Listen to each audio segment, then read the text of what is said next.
Up next, I'd like to welcome to the stage the New South Wales Treasurer, Matt Kean, who, along with his Cabinet colleagues, has the responsibility of setting the state and our region's economic policy. In addition to managing the books, Minister Kean, just as importantly, has also been a leading voice when it comes to addressing sustainability and energy issues and been at the forefront of the green tech and renewables discussion, which has particular relevance in Western Sydney as we attempt to address urban heating and other environmental concerns. For those that have been following in the media, you would know that the Treasurer will be handing down his first budget next week, and we've already seen a number of positive announcements in the press that we expect to be formalised shortly. And will no doubt be warmly received by the region. We may even hear a bit more about them this morning. Ladies and gentlemen, please welcome New South Wales Treasurer, Minister Matt Kean.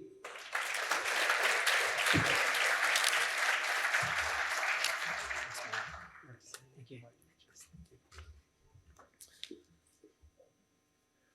Well, good morning, ladies and gentlemen. Can I begin by acknowledging the traditional owners of the land and pay my respects to elders past, present and emerging, and remind everyone that the land we're gathered on was, is, and always will be Aboriginal land. Can I thank you so much for the invitation to be here today at the Ignite Summit and the role the dialogue plays as a proud advocate for our region in Western Sydney. You understand the region is defined by its resilience and sense of enterprise in both its people and our broader economy. They are serving the region well as it fosters a contemporary economy that will help power our state and our nation for decades to come. From the CBDs of Parramatta, Liverpool and Blacktown to the small businesses that are flourishing across Western Sydney, this is a diverse and vibrant economy. It shaped our thinking as Western Sydney endured and persisted through the worst of the pandemic. Now, the government committed over $2.8 billion of financial firepower under our COVID-19 economic recovery strategy to help the state recovery from the worst of the pandemic. A suite of initiatives were rolled out to meet the immediate needs of businesses and communities that make up Western Sydney's CBDs and main streets. We targeted our support at hard-hit sectors like hospitality and tourism and, of course, the arts. The New South Wales Government fast-tracked a series of regulatory reforms arising from the New South Wales Productivity Commission's Green Paper to support businesses and communities to function more smoothly. We made it easier for supermarkets and pharmacies to function 24/7. We allowed lower-risk licensed venues to sell takeaway and home delivery alcohol. Greater flexibility was provided to businesses and employees to access long service leave. We also pledged that the economy and the people of Western Sydney would be an essential part of the recovery phase following the pandemic. And we are doing it in a way that recognises a point of dialogue has been made in its advocacy. For example, your Western Sydney Centre's Beyond Recovery report cites the need to improve social and environmental outcomes. A $5 billion West Invest initiative does exactly that. The program will direct investment to projects that improve the quality of life of everyone in Western Sydney, whilst at the same time creating jobs and opportunities in this region, with a focus on transformational economic, social, and of course, green infrastructure. This is a generational investment in the region, home to one of the fastest growing and most diverse populations anywhere in the country. The West Invest Community Grants program helps anchor this initiative. It's open to 15 local government areas across the region, including Canterbury Bankstown. $2 billion is being made available to a wider range of local, non-government and not-for-profit organisations across Western and South-Western Sydney. Community, sports, multicultural, faith-based NGOs, local Aboriginal land councils, registered charities, and others have been invited to apply. More than 1,000 local bids have already been received for proposals worth billions of dollars. That's proof that communities are keen to partner with governments and transform local infrastructure and services in their communities. We have now opened the grants process phase until the 27th of June, and we look forward to announcing the successful applicants by November. West Invest builds on our existing infrastructure spend that underpins so much of the work to build a more productive, livable and sustainable future in this region. We're building the new Bradfield City Centre on the doorstep of the new Nancy Bird Walton International Airport.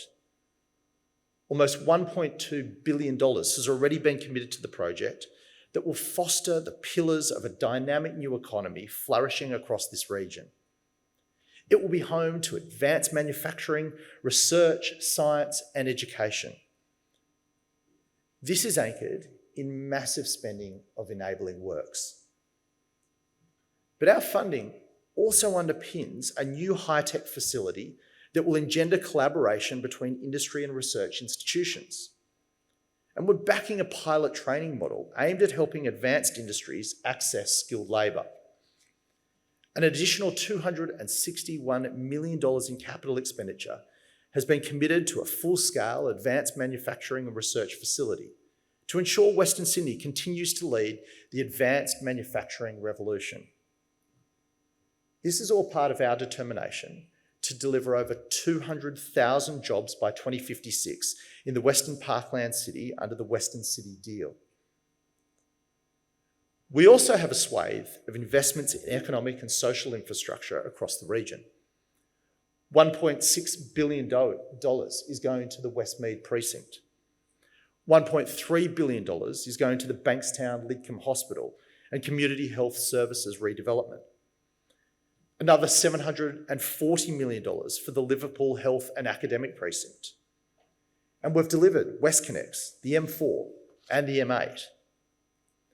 $12.4 billion is being pumped into the delivery of the Sydney West Metro over the next 4 years. And construction is underway on the project which will turbocharge transport capacity between Sydney and the Parramatta CBDs. Stage 1 of the Parramatta Light Rail is well advanced and expected to open next year. It will enhance connectivity between the crucial precincts like Westmead and the Parramatta CBD, Combank Stadium and the 3 Western Sydney University campuses. And of course, our government recently reaffirmed our commitment to Stage 2 of the Light Rail project. Over $600 million will be allocated in the state budget to move with the Western Sydney mega project by delivering the early works and building of the Wentworth Point Bridge. These have been long-held commitments for this region, and we are getting on with the task of delivering them. I also want to make sure in the budget that I'll be handing down next week that it delivers for everyone across our state. It needs to be the blueprint that we adopt to address one of the greatest structural issues of our time. This budget will address the structural barriers that prevent women from having true freedom of choice over their lives and their careers. The New South Wales Government will invest over $5 billion over the next decade to expand access to affordable childcare right across New South Wales. This reform will put an end to the tax on women's aspirations that is the cost of childcare and help underwrite our state's prosperity for generations to come.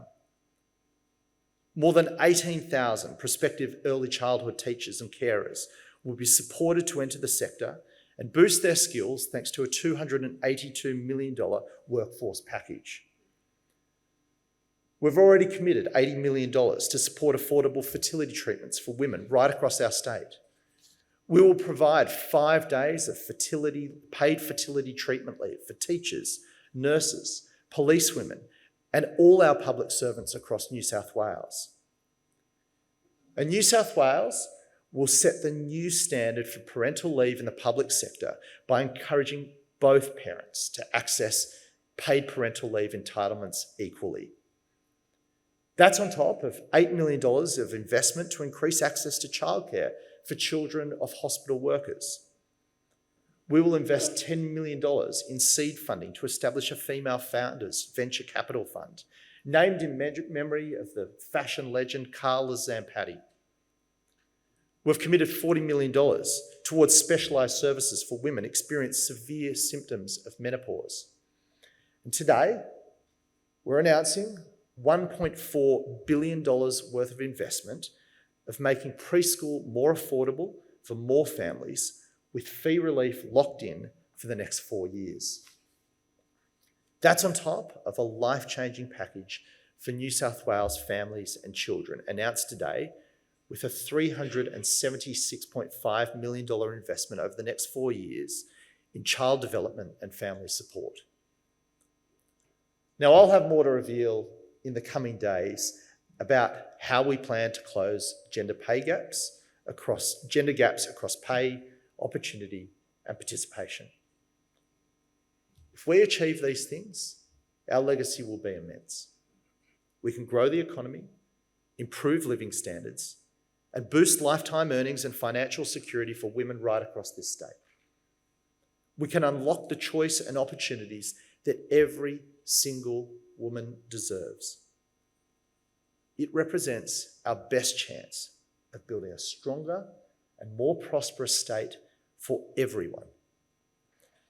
So I look forward to continuing to partner with you here in Western Sydney, particularly at the Dialogue, as we create a more equal, robust and resilient economy right across Western Sydney, and indeed right across New South Wales. Thank you very much.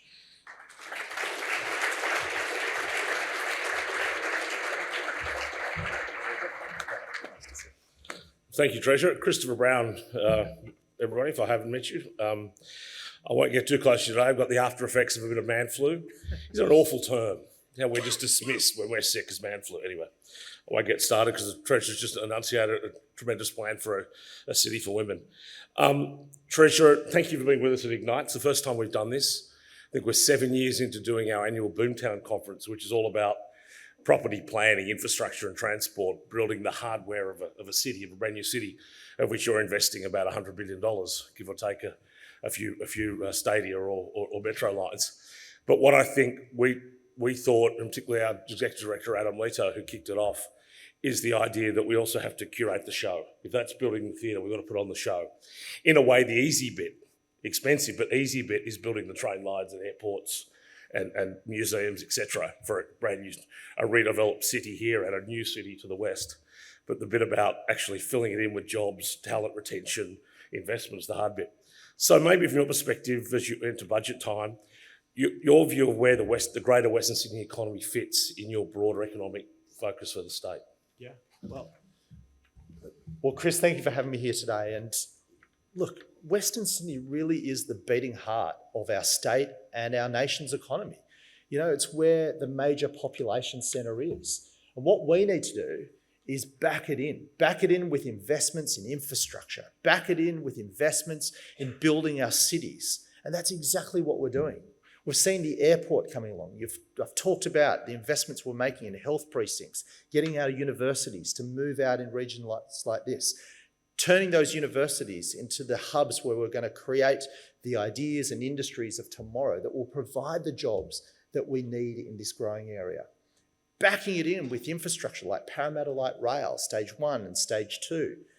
These are the things that create the amenity and the livability of places like Western Sydney that support the population growth that's coming. We want to turbocharge this economy, which is why we're betting big in Western Sydney. We want to back it in because we know it's a safe bet. We know it's a bet that's going to return a dividend for everyone in New South Wales. And that's why we're putting our money where our mouth is in this budget, as we have done in previous budgets, to ensure that we turbocharge this region and set it up for even greater success than we're seeing. Treasurer, over the past 30 years, despite all our success in resources and even tourism and education in later times, the strength of the Australian economy, 30 years of no recession, was almost exclusively down to immigration. We just had a federal election where nobody mentioned immigration. Yet in this region, we have the dual thing of it's migration that's driving our economy, the wonder economy, but it's also at the expense of infrastructure to service that growth. Where do you feel currently about the growth scenario, people into Australia, people into Western Sydney, and our capacity to cope? Look, we're a migrant nation, and we've been built on the back of people who have taken a punt and come to this country and helped build this amazing country that we know and love today. No one knows that better than in Western Sydney. This is a diverse melting pot of the many cultures and people of the world, and that's what makes it so special. But COVID has seen some challenges in getting migrants back into this country. We've seen, the closure of borders meant people are unwilling to travel, people are unwilling to take the risk of moving far away and taking a chance in a new country. We don't expect that migration to pick up for another 2 years at least. That's what our Treasury forecasts predict. And that presents great challenges for us here in New South Wales, particularly when we've got an unemployment rate at a record low of 3.5%. So that challenge is immense. It's massively pushing up the cost of doing business. We've got huge capacity constraints. Our infrastructure pipeline, $110 billion infrastructure pipeline, is seeing huge cost increases on it because of the tightness of the market, largely driven by labour supply shortages. So what we need to do in the short term is we wait for migration to pick back up, which we will be encouraging here in New South Wales and working with our federal counterparts. What we need to do is unlock the potential of the people that we have.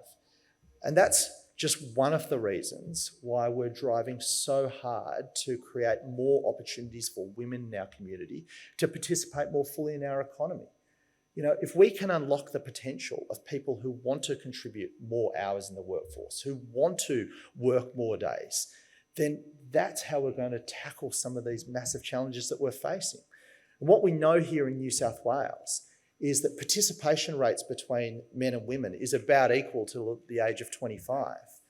But, when women start having families, that participation gap widens. And it's about a 10% difference between men and women participating fully in our economy. And one of the greatest barriers to ensuring that women who want to participate more fully in our economy are able to do so is the lack of accessibility of affordable childcare. And that's why we're looking to tackle this problem, not just in the short term, but in the long term. We want to make sure that everyone that wants to participate in our economy is given the choice to do so. No woman should have to choose between having a career and having a family. So we want to put in place the programs and supports that enable people to not have to make those choices. They can get the care that they need. They can participate in the economy if they choose to do so. We want to unlock the potential of our best and brightest. And we're putting in place policies in this budget that will do exactly that. Finally, Chris, the other thing we need to do is we need to invest in our people. We need to invest in the skills and training and education. I just want to acknowledge the two outstanding principals that have been leaders in this field and brought through generations of people that are now out there building a better society, a stronger economy for everyone. We need to continue to back our best and brightest and invest in education. And that's why this year we've announced record funding for TAFE. We know we've got huge shortages of chefs, of IT workers, of childcare workers, of chippies, of plumbers. That's why we've just announced another 70,000 free fee training courses here in New South Wales, on top of the already 100,000 a year that we already deliver. We're backing our people because we know that by investing in our people, that will deliver a great return for our whole economy. So this budget, you've seen in the past, we've invested in infrastructure, building the capacity of our city. Now we're focused on investing in our people because we know that that's a sure bet for returning a big dividend for not only Western Sydney, but everyone across New South Wales. I want to particularly endorse your comments about Dorothy and Rachel. And Rachel at James Roos High, probably the greatest high school in the Southern Hemisphere by far. 300 metres from my school, Cumberland High, and about 300 places on the My School website from my school too. But my brother actually got expelled into James Roos High. It's quite an achievement. A long time ago. Treasurer, a couple of quick ones to finish. You spoke about Westinvest here today, and thank you very much. We worked very closely with your now Premier, then predecessor, Dominic Perrottini's office in the depths of COVID lockdowns, how we could get a sustainable response from government. I'm So I think half the people in the room have a submission tied in with a local council or an NGO in front of you to get some funding for what is an amenity project. And for us in Western Sydney, amenity is productivity, because it really is about retaining and attracting staff. It's very important in this region. Can you, however, guarantee that we're going to get projects of scale, of genuine economic and social transformation, particularly in those parts of West and Southwest Sydney that really need it, and not a bunch of commuter car parks in the Hills District?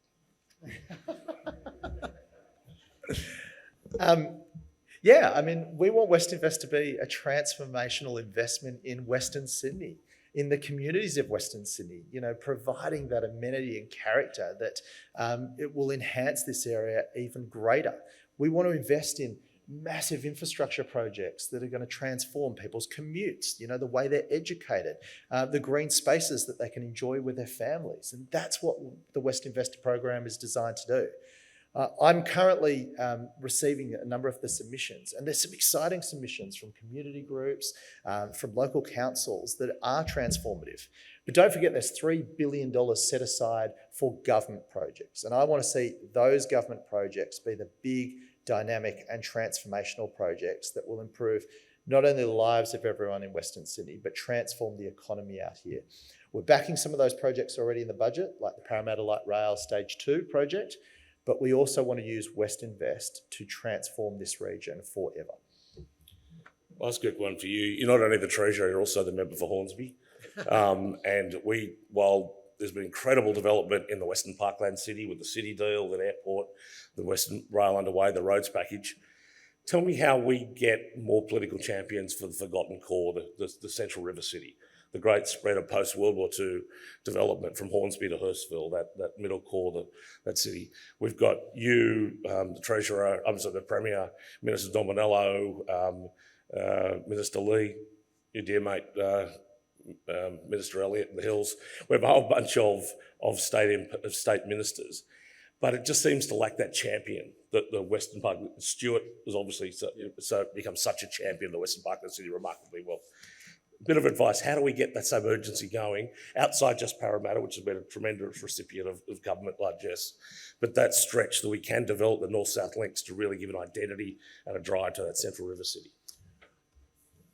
Well, the same way we've been transforming areas like Western Sydney. You run a strong economy, because only by running a strong economy can you invest in the services and infrastructure that will improve communities right across the state. And the reason we've been able to invest in transformational projects like, WestConnex, Parramatta Light Rail, the new airport out in Western Sydney, is because we've got the financial firepower to be able to do it. And it has taken a lot of tough decisions. We have had tough decisions to make around what assets we recycle so that we can invest in transforming places like Western Sydney. We have had to make tough decisions about what we spend our money on. But good financial management isn't an end in itself. The dividend is the investments that we make in our people and our infrastructure. And that's what we're doing. That's what we're doing in this budget. I mean, we're not just investing in childcare because it's good social policy, because it's the right thing to do to ensure that every single person, regardless of their gender, is able to participate fully in our economy. We're doing it because it will deliver an economic dividend to the people of this state. Our childcare policy will see over 95,000 women per annum be able to take on stay in work or work more hours. And that will deliver a benefit to our economy to the tune of $17.4 billion per annum in real terms. That is economic growth that lifts all boats. And it's that kind of investment, creating those kind of dividends, that we then channel back into building infrastructure that makes this state even better. So we're going to focus on running a strong economy. We're going to focus on sound financial management. Where we spend money, it's going to be on things that are going to grow the economy and create more opportunities to build a better society. That's what we've done in the past. That's what we'll continue to do. And that's how we'll deliver the infrastructure and services that the people of this state deserve. Thank you. As I ask Karra-Hassan, the founder of the Auburn Giants women's AFL team and our special counsel on engagement to come up. Be remiss of me not also thank you for funding the new home ground for the wonderful Parramatta Eels. This tremendous piece of infrastructure as well, so some things do change. Please welcome Amna.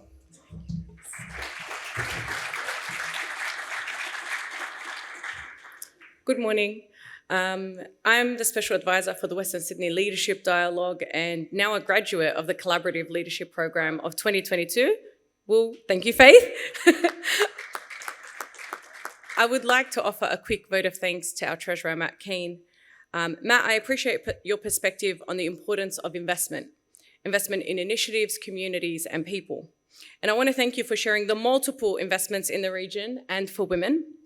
When I was asked to offer the vote of thanks, I did the sensible thing. I did a quick Google search to find out what your politics are. And to my surprise, Jenna Price wrote an article calling you a champion for women in the New South Wales government, charming and gregarious. She may add to that list smart and aspirational, because investing in Western Sydney and women is both smart and moves us to exactly where we need to be in the future. I, along with the rest of the state, look forward to the week ahead with the state budget commitments announced and the ones you've just mentioned around gender gaps across pay, opportunity and participation.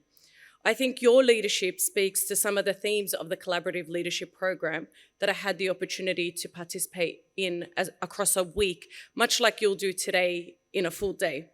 And the key theme that we explored was around collaboration. When we see a problem, we shouldn't wait. And you rightfully identified some of the challenges that we can all be doing something about. We can get on the phone, we can work together to find the opportunities to contribute in a meaningful way.